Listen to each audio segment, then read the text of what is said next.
All right, everyone. Welcome to another episode of Coffee Chats with Ranjini and Vignesh. Today we have a interesting question, Vignesh. How do I manage setbacks and failures in my career? Hmm. Okay. It's interesting because it's not like we've figured out the answer, but it's something I think about often, right? To be very honest, failure is something which terrifies me. It always has, and it maybe I've learned to manage it better, but it still does, right? That's also because the way we are raised as kids, we don't raise kids to look at failures as opportunities to learn, but rather something to avoid, right? You want to always score top marks. You don't want to fail. It's always focused in terms of winning, not necessarily learning from mistakes. So, having said that, yes, how do you manage setbacks or failures, right? Now, again, there could be 10 different ways to do this. I can talk about the way I've learned to cope with this over time, right? A very long time ago, one of my mentors mentioned this rule to me, and it's always stuck with me since, right? It's called the rule of 10, 10, 10.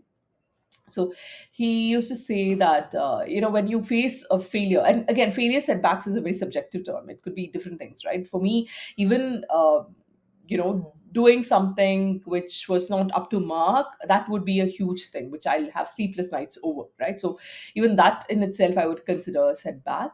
So at instances like that, he used to ask me to think about how I'd feel about that situation 10 minutes, 10 months, and 10 years from now.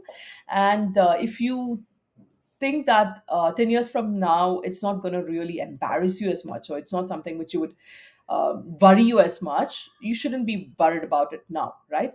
And why I love this framework is it adds perspective. It allows you to zoom out and adds time as a perspective to things.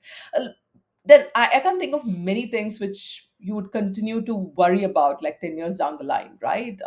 Things change, people move on, right? So that's one which has really helped.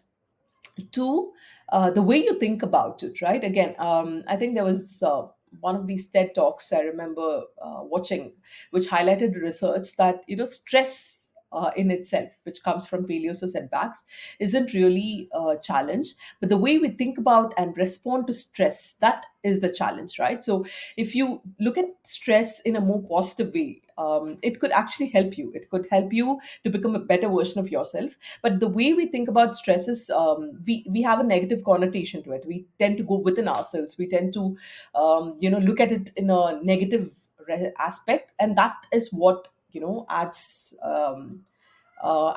to failure, right? So how you think about failures and stress, if you can think of it, dissociate judgment for yourself from the situation and say, okay, maybe this is right, I should have looked at it differently, right? That in itself could help. So that's the second one.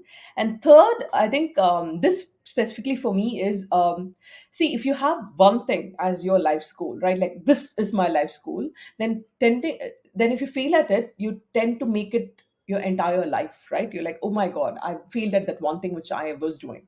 But if you have several aspects to your life, right, maybe this is just one part of it, then it tends to be smaller. The impact tends to be smaller because you're not a failure across everything in your life, right? You failed at one particular instance. Again, it comes back to dissociating the people from the problem. Then you say that, okay, fine, maybe I failed at this, but there are other things which I'm good at, right? Which makes this puts this in context of the larger scheme of things. So I think my third part is, have several aspects to your life, right? Don't make one thing your entire life. It could be even your work in itself, right? That can't be your entire life. So those are, again, very personal lived experiences around how I handle failure. But Vignesh, do you have any? Yeah, I think I have 3 points here, right? Like, first one is I would highly recommend all of you to watch that video of Simon Sinek on are we confusing a fall to a failure? Okay, because I think many a times we fall, but we have been told that it's a failure. Example, uh, if a project is being executed and there is some elements which are not working well, is it a failure or is it just a momentary fall where we need to just stand up, brush our, like dust ourselves and make some corrections and move on? So I think there is a huge difference between falling and failure. Failure is like an outcome of multiple falls, where you don't learn from your falls and you do the same exercise again and again, and eventually you basically fail, right? So I think directly equating to failure just by one fall is not correct. So look at it from that lens. That's number one. Second, I've started underline to Ranjani's point, right? I was someone who really, really was scared of failure. Like if I missed one exam question, I would, rather than preparing for the next exam, I'll introspect and come back and say, why did I miss it, and waste time rather than preparing for the next exam during my engineering days and all, right? So the crux of it is there is a fear element that is intrinsically inside you, which is creating this anxiety, right? Like, so take some time and figure out what is that intrinsic fear. For some it could be like, if I make a mistake or if I fail, I could lose my job. It could be as bad, extreme as that. Or for someone it could be like, my reputation can be dented, so I can never fail. For a leader it could be like, how can I face the crowd or my entire team if I fail? So these are all intrinsic elements that actually create that anxiety. And over time, with mentoring and other my coaches, what I've understood is, go attack that fear. Like if it is troubling you, go attack that fear. What will happen in the worst case? If I fail, what will happen in this scenario? Yes, maybe I'll have to stand up and acknowledge my mistake and say that, sorry, I messed up. I will stand up and fix it. That's all it is. The moment you understand that, you will start behaving in a very different way, and that fear and that failure element really disappears. And the third is what I want to talk about is an active proof of what happened. In my previous roles, trust me, I delivered fantastically on many projects, but I never got a great kudos email or anything from the leadership. The one time I got a leadership, across leadership, when people dropped me a note saying that, Vignesh, this is fantastic what you're doing, is when the team messed up something. I stood up and I said, guys, I take ownership of this entire thing. It was a mistake from my side.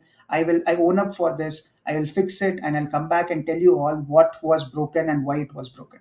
So when you jump that fear and you basically start telling that, yes, I'm accountable for it. I know that there are mistakes that will happen in life.